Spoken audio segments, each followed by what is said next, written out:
فی الحال میرے لیے ممکن نہیں داجی کا جانا۔ نوفل کا سر جھک گیا۔ عثمان صاحب نے کاندھا تھپکا، سبھی ہمدن گوش تھے۔ میرے لیے اس سب سے ضروری داجی کی آخری خواہش پورا کرنا ہے جو انہوں نے آخری وقت میں کی، اور وہ میری شادی ہے۔ نوفل نے دھیمے مگر پختہ لہجے میں کہا۔ سبھی کے دل کی رفتار بڑی۔ نادیہ تو پلکیں جھپ کے نوفل کو دیکھے جا رہی تھی۔ تو میں نے ایک فیصلہ کیا ہے کہ آج سے ٹھیک 10 دن بعد پردے والی سائڈ رخ کیا، اور نوفل جانتا تھا کہ وہاں نادیہ بھی موجود ہے، اس لیے توقف کیا اور حویلی واپس آؤں گا اور شادی کروں گا، لیکن صرف داجی کی آخری خواہش کا احترام کرتے ہوئے، ساتھ ہی وجہ بھی بتا دی۔ اندر خواتین سب مبارکباد دینے لگی اور نادیہ شرمیلی ہنسی اور نوفل بیٹا، داجی کی خواہش ہماری سر آنکھوں پر تم جیسا کہوگے ویسا ہوگا انکل، سب سادگی سے ہونا چاہیے۔ اگلے جمعے کو میں آؤں گا، آپ سب انتظامات دیکھ لیجیے گا۔ نوفل نے عثمان صاحب کی بات کا فوراً سے جواب دیا، ضرور بیٹا ضرور۔ عثمان صاحب کی خوشی کا کوئی ٹھکانہ نہ تھا، وہ بے انتہا خوش تھا، لیکن ظاہر نہ کر پا رہے تھے۔ نوفل خاموشی سے وہاں باہر نکل گیا اور اب اسے واپس مشن پر جانا تھا۔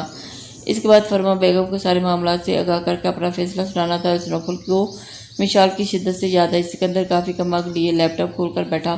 ابھی وہ سارے کاموں سے فارغ ہو کر اپنے اپارٹمنٹ واپس لوٹا۔ ابھی تھوڑا سا کام کیا کہ رضا وہاں آ گئے۔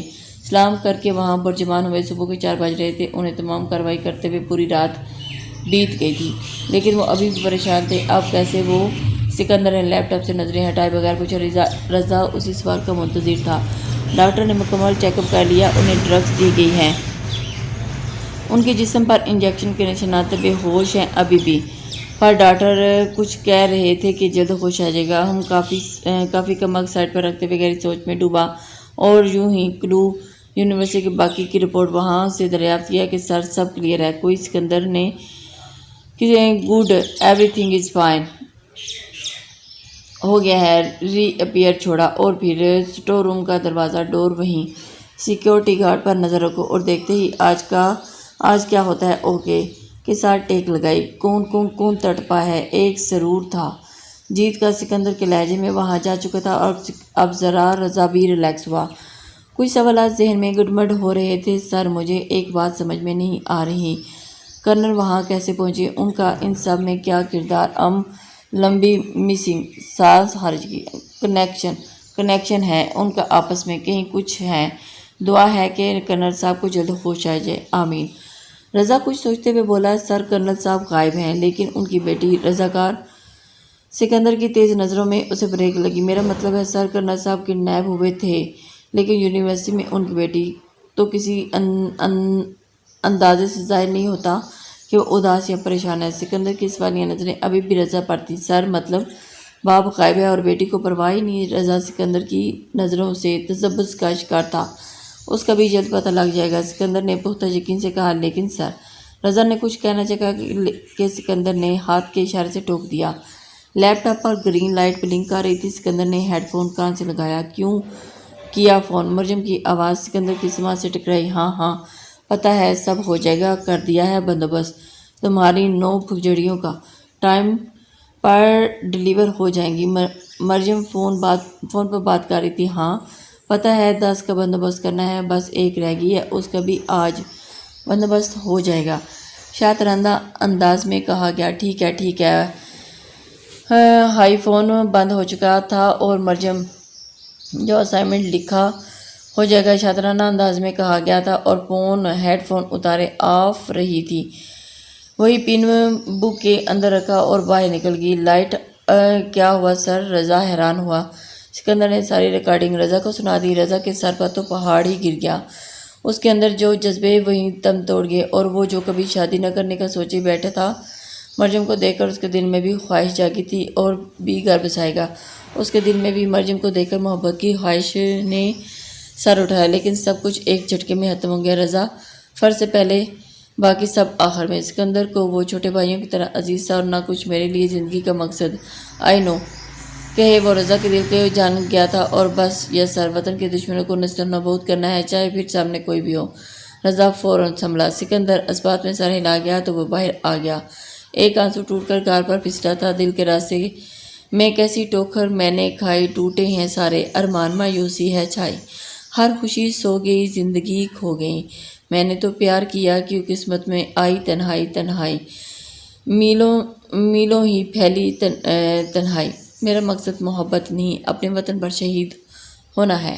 رضا دل مضبوط کر چکا تھا۔ ایک سچا فوجی یہی تو ہوتا ہے، اپنا فرض سب پر قربان کر دینے والا سچا محاسب وطن، محب وطن، وطن سے وفاداری نبھاتا اور اس لیے وطن سب سے آگے ہوتا۔ پر رضا کے لیے اپنا وطن، اپنا ملک سب سے پہلے ہے۔ ابھیان کے آفس جاتے ہی ماہر نے خود کو روم میں بند کر لیا تھا۔ آنسو تھے کہ رک نہیں رہے تھے، دل بے حد پریشان تھا اور پیار کے راستے پر نہ جاتے ہوئے بھی چل پڑی تھی اور انجام کی پرواہ کیے بغیر۔ وہ اس کی محبت کا انجام کیا ہوگا؟ جب بابا کو میرے یہاں ہونے کا پتہ لگا تو وہ میرے ساتھ ساتھ اس گھر کے لوگوں کو بھی نہیں۔ ماہر نے جھرجھری لی اور اپنی جگہ سے کھڑی وہ بالکونی میں چلی گئی۔ موسم صبح سے ہی ابر آلود تھا، جیسے وہ بن برسے جانے والا تھا، اور بے اختیار نظر آسمان پر اٹھی اور ہوا کا جھونکا ماہر کو پرسکون سا کرنے لگا۔ وہ ایک فیصلہ کر چکی تھی، اسے یہاں سے جانا تھا ہر حال میں۔ اتنی خوشی کے لیے اس گھر کے لوگوں کو جان کے خطرہ نہیں ڈال سکتی تھی۔ آئی ایم سوری ابھیان، ہمارا ملنا شاید ممکن نہیں۔ بارش کی بوندیں اسے بھگونے لگی۔ بے اختیاری ہی چہرے پر رکھے وہ آنکھیں موند گئی۔ اچانک نظر اپنے ہاتھوں پر پڑ گئی۔ بارش اسے بھگوتی جا رہی تھی، اپنے ہاتھوں کی لکیروں میں الجھ گئی تھی وہ۔ شاید محبت کی لکیر تھی ہی نہیں میرے ہاتھوں میں، نہ تیری لکیریں ہیں بہت الگ سی اپنی تقریریں۔ میرا زمین پہ چلنا، تیرا ہوا سا اڑنا، ناممکن سا ہے تیرا میرا ملنا، کہ دھوپ سے اندھیرے اب جڑ نہیں سکتے، یہ عشق اپنا آپ مکمل ہو نہیں سکتا۔ میرے ہاتھوں میں نہ تیری لکیریں ہیں بہت الگ سی اپنی تقریریں۔ ندا یار کہاں تھی تم؟ صبح سے تمہیں ڈھونڈ رہی ہوں۔ مریم کو ندا کی لائبریری میں دیکھتے وہاں پہنچی۔ ہاں وہ بس کچھ کام تھا۔ ندا نے ٹالا۔ کیا ہوا؟ تم کچھ پریشان لگ رہی ہو۔ مریم نے اندازہ لگایا۔ نہیں ایسی کوئی بات نہیں۔ ندا فوراً کتاب کی طرف متوجہ ہوئی۔ چلو آؤ کینٹین چلیں، پیٹ میں چوہے دوڑے ہیں، مریم نے ندا سے کہا تو ندا کا دل لرزا۔ پروفیسر ریحان کے الفاظ دماغ میں گردش کرنے لگے۔ مجھے دوبارہ دہرانا نہ پڑے، مریم سے دور رہنا۔ ندا نے جھرجھری لی اور سر جھٹکا۔ نہیں یار تم جاؤ، مجھے بھوک نہیں۔ ندا نے بھی ڈالا۔ ندا تم چل رہی ہو یا میں زبردستی کروں؟ مریم نے مصنوعی غصے سے بولا اور زبردستی ندا کو کینٹین لے گئی۔ ندا گھبراتی ادھر ادھر پروفیسر ریحان کو کھوجتی مریم کے ساتھ کینٹین پہنچ گئی۔ صد شکر کہ یہاں پر وہ کہیں نہیں تھے۔ اور تم نے کلاس نہیں لی؟ پروفیسر ریحان بھی نہیں آئے؟ مریم نے لہجے میں اداسی تھی۔ وہ سموسوں کا آرڈر دے کر وہاں بیٹھی تھی۔ ندا چونکی۔ کیا آج پروفیسر ریحان نہیں آئے؟ حیرت ہوئی۔ نہیں یار، بہت بور دن گزرا، افسردگی سے بولی ندا۔ ریلیکس رہو آئندہ، ڈر کر لائبریری میں بیٹھی تھی۔ پتہ ہوتا تو باہر نکل کے گھومتی پھرتی۔ کل ہی ندا نے پروفیسر ریحان کو فون پر بات کرتے سنا تھا، جب وہ بم اور اسلحے کے حوالے سے کوڈ ورڈ میں باتیں کر رہے تھے۔ ندا معصوم سی وہاں سے گزری اور کار میں کچھ جملے پڑ گئے تھے اور وہیں سکتے میں آ گئی تھی۔ بے اختیار منہ سے پھسل گیا دست گرد سکندر دی گریٹ۔ کانوں کے پتلے فوراً سے سن لیا اور ندا سے پہلے ہی مزید اسے کلائی سے پکڑا اور گھنے درخت کے اوڑ میں لے گئے جہاں انہیں کوئی نہیں دیکھ سکتا تھا۔ کیا سنا تم نے؟ پروفیسر ریحان نے گھراتے ہوئے پوچھا۔ کچھ نہیں، ندا سہم گئی۔ پروفیسر ریحان اس کے بہت قریب تھے۔ گہری بری آنکھیں ندا کو بہت باور کروا رہی تھی۔ Good girl. پروفیسر ریحان مسکراہٹ دباتے پیچھے ہوتے ندا کی حاضر جوابی کو سراہا۔ امید کرتا ہوں کہ جو کہا اس پر قائم رہو گی، ورنہ پہلے تو چھوڑ دیا، اب اس بار قید کیا تو ہمیشہ کے لیے قید کروں گا۔ مانی ہیجی سے کہتا وہ ندا کو سر اٹھانے پر مجبور کر گیا تھا اور اس کا اندازہ بالکل صحیح تھا۔ یعنی پہچان گئی تھی کہ نام تو تب بھی نہیں جانتی تھی۔ ہاں شاید ریحان ہی نام ہوگا۔ بادام کھایا کرو، یادداشت پر اچھا اثر پڑے گا۔ پروفیسر ریحان نے طنز کیا تو منہ بگاڑا۔ کیا دیکھ رہی ہو؟ پروفیسر ریحان پھر سے قریب ہوا، سنجیدہ لہجہ لیکن آنکھوں سے شرارت۔ ندا کا دل 120 کی رفتار سے دھڑکا، پلکیں گرتی اٹھتی پروفیسر ریحان کے دل کو بھی دھڑکا رہی تھی۔ میں ندا پرویز خان، بہت قریب سرگوشی کی۔ مریم سے دور رہنا۔ ایک دم سخت لہجہ ہوا جو وہ گھبرا رہی تھی۔ یکدم سوالیہ نظروں سے ریحان کو دیکھا اور آنکھوں میں صاف تنبیہ تھا کہ ندا کو غصہ آ گیا۔ مریم میری دوست ہے، میں کیوں اس سے دور رہوں؟ ندا کے حفقی سے کہنے پر ریحان مسکراہٹ دباتا ہوا بولا، اور دوست دشمن کی پہچان ہے تمہیں؟ مذاق اڑایا۔ آپ میرا مذاق اڑا رہے ہیں؟ ناراضگی سے بولی۔ نہیں، سمجھا رہا ہوں اور سمجھ جاؤ، زیادہ بہتر ہے مجھے دوبارہ دہرانا نہ پڑے۔ مریم سے دور رہنا۔ بہت قریب ہو کر وہ کان میں گھراتے ہوئے سرگوشی کرتا ہوا وہاں سے جا چکا تھا اور ندا اس کے لفظوں کو دہراتی ہوئی چلی گئی۔ او ہیلو، کہاں کھو گئی؟ مریم نے ندا کو ہلایا۔ وہ خیالوں سے باہر آئی۔ نہیں کہیں نہیں۔ ندا نے بات پھر سے ڈالا۔ اچھا یار، آج کوئی پیریڈ تو ہے نہیں، چل میرے ساتھ قریب مارکیٹ چلتی ہیں، کوئی کچھ آؤٹ فٹ لینے تمہارے ساتھ؟ ندا نے اچنبھے سے کہا۔ ہاں تو کیا، اتنا حیران کیوں ہو رہی ہے؟ مرجان نے سموسے نہیں ندا کو پروفیسر ریحان کے پاسبل کی بائیکاٹ لیتے ہوئے حفقی سے کہا، اور پھر کبھی آج الفاظ بھی ابھی یاد تھے۔ آج جانا ہے تو مطلب آج ہی جانا ہے، چلو۔ مریم نے اسے زبردستی اٹھایا اور ساتھ گھسیٹا۔ اچھا یار چلو روکو، میں مشال کو انفارم کر دوں۔ اوفو، ابھی چھٹی میں 1 گھنٹہ پڑا ہے، زیادہ دور نہیں جانا، یونیورسٹی کے پاس جو مارکیٹ ہے وہیں تک چلتے ہیں، جلدی آ جائیں گے۔ مریم نے اس کے ہاتھ سے موبائل لیتے ہوئے اسے گاڑی میں بٹھایا اور خود ڈرائیونگ سیٹ پر آ کر بیٹھی، گاڑی کو آگے بڑھا دیا۔ ایک سرشاری سی تھی۔ ٹھیک ہے، ٹوٹل کتنے ہیں وہ؟ سکندر فون پر، وہاں ملا کر ٹوٹل 12 لوگوں کی ٹیم، سویپر، اسٹوڈنٹس، ٹیچرز۔ آج کے دن کی رپورٹ لے رہا تھا سر وہ بہت محتاط انداز میں انفارم کر رہا تھا۔ ابھی مزید بات جاری رکھتا کہ لیپ ٹاپ پر گرین لائٹ بلنک ہوئی۔ رضا جو اپنے لیپ ٹاپ پر فائل کمپلیٹ کر رہا تھا وہ بھی متوجہ ہوا۔ ایک لمحے کے لیے دل دھڑکا اور بوکے وہاں بعد میں بات کرتا ہوں۔ فوراً سکندر فوراً آف کرتے ہوئے لیپ ٹاپ سے منسلک ہیڈ فون کان سے لگایا اور رضا بھی اٹھ کر قریب آ گیا۔ بندوبست ہو گیا ہے آخری پھگجڑی کا، 9 تم تک پہنچ چکی ہیں، اب اپنا وعدہ یاد رکھنا۔ مریم کی آواز کانوں سے ٹکرائی۔ سکندر نے مٹھیاں پیچھی اور وہ جانتا تھا کہ مریم کس کی بات کر رہی ہے۔ ہیڈ فون اتار کر ٹیبل پر پٹکا۔ سکندر نے مریم کے پن کے ساتھ جو چپ لگائی تھی وہ فون کے سگنل کے ساتھ اٹیچ ہو کر صرف مریم کی آواز کو سکندر تک پہنچائی تھی، اس کی لوکیشن کو ٹریس کرتی تھی۔ رضا بھی ریکارڈنگ سن چکا تھا۔ اٹھائے جانے کو ویپنز ایک چپ لگ گئی تھی اور اسے مریم سے اسے یہ ہرگز امید نہ تھی۔ رضا تیار ہوا اور اپنی تیار تھا اور لوکیشن ٹریس کرو، مجھے لمحہ لمحہ کی رپورٹ کرو۔ سکندر کا اندازہ تھا کہ رضا کو چونکا گیا اور رضا فوراً فارم میں آیا، فوراً سیٹ پر بیٹھا اور سر آپ اکیلے جانا ٹھیک نہیں، پتہ نہیں وہ تعداد میں کتنے۔ رضا نے جانے سے سکندر سے کہا اور کہا، I am one man army of Pakistan. ایک عزم تھا، آنکھوں میں غرور تھا اور ایک سچے اور محب وطن کے الفاظ رضا کو بھی مضبوط کر گئے۔ سکندر جا چکا تھا، وہ بولنے سے زیادہ کام پر یقین رکھتا تھا۔